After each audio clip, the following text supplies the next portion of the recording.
Кактус Медиа по резонансным делам в отношении Алирбека Абджалиева, Адахана Мадумарова и в части финансовой пирамиды, где фигурирует дочь заместителя главы Верховного суда Айнаш Тукпаевой. Спасибо. Кактус Медиа боюнча берген сурооңуз жанагы чек ара маселеси боюнча билдирген козголгон кылмыш боюнча сурап атасыз да? Вы не считаете ли это давлением, например, на СМИ?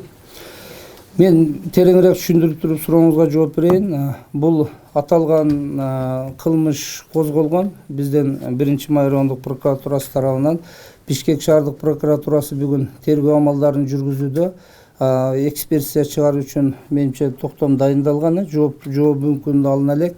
Ал жерде Кыргыз мамлекети биринчи ок атты деген маалымат болгондо. Бул эми өзүңүздөргө билесиздер, эки мамлекеттин ортосунда чек ара боюнча бүгүн олуттуу маселе бар көйгөй. Журналистпи, жөнөкөй жаранбы, мамлекеттик кызматкерби, бул маселелер боюнча дегеле мыйзам бузуу боюнча бирдей жооп бериш керек. А эгерде журналисттерге ушу Кактус Медиа сыяктуу аракеттерине баа берсек эле сөз эркиндигин чектөө болсо, мен ойлойм бул негизи туура эмес да. Ал жөнүндө сөз эркиндигин чектөө деген бизде ойдо болгон жок. 1-май райондук прокуратурасы өздөрүнүн функционалдык милдетин аткарып бул ишти козгоду. Бүгүн тергөөсү жүрүп атат. Эгер тергөөдө далилденип экспертлер бере турган болсо, обязательно жоопко тартылат сөзсүз түрдө. А эгерде кылмышы далилденбесе, биз анда кыскартуу жолго барабыз. Бул Кактус Медиа боюнча. Адахан Кимсанбаевич боюнча бир эле Адахан Кимсанбаев эмес, өзүңүздөр билесиздер, чек ара боюнча бул жанагы 275 метрди арендага алуу маселеси боюнча эки комиссиянын курамын Адахан Кимсанбаевич улуттук коопсуздук кеңешинде жетектеп турганда 2 жолу барып жолугуш өткөргөн экен. Андан кийин транспорт министрлиги чүдүнтөн распоряжениясы менен барып жолугуш өткөргөн. Бул протоколдордун бардыгына биз бүгүн юридикалык баа берип атабыз. Өзүңүздөргө маалым, тергөөгө чакырылганда кандай чыгып кетет билбейбиз. Тергөөгө адам бара электе эле маалымат каражаттарына чыгып калып атат, ким суралып атат, ким кантип суралып атат. Бүгүн бардыгы суралып, юридикалык баа берүү алдында турат. Себеби ал жерде чоң мамлекеттин кызыкчылыгы турат да. Бул дагы мыйзамдуу өз баасы берилет.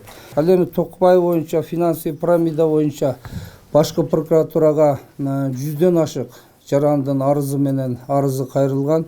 Бул мен азыр цифралар так эсимде жок, бир 500 миң доллардан ашык бүгүн мамлекеттик чыгым болду. Пирамида боюнча Украинанын жарандары Өзбекстан, Казакстан, Кыргызстан качкан экен. Ошол жерде Токпаеванын кызы алардын офисинде 3 Кыргызстандын жараны иштеген экен. Ошо башка пирамида боюнча кызыктырып, ишендирип, бул сөзсүз түрдө пайда табасыңар деп. Ошонун алкагында келтирилген чыгымдардын негизинде бүгүнкү күндө иш козголуп тергөөдө. Менин маалыматым боюнча Токпаеванын кызы бүгүн камакта болуш керек, камакта, 2 айлык камакта.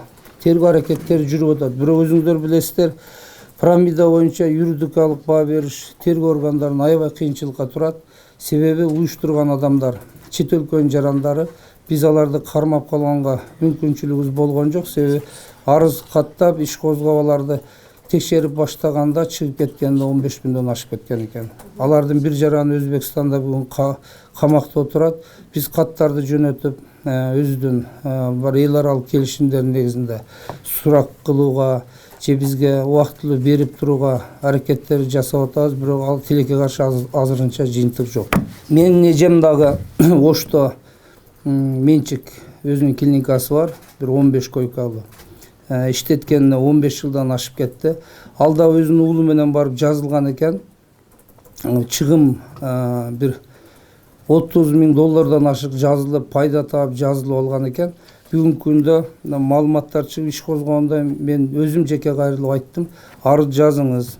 Эгер өндүрүлүп калса, жана чыгым кайтарылып калат десем, бүгүнгө чейин арыз жазган жок. Себеби немесин чыгымды өндүрүп алганга көз жетпейт деп.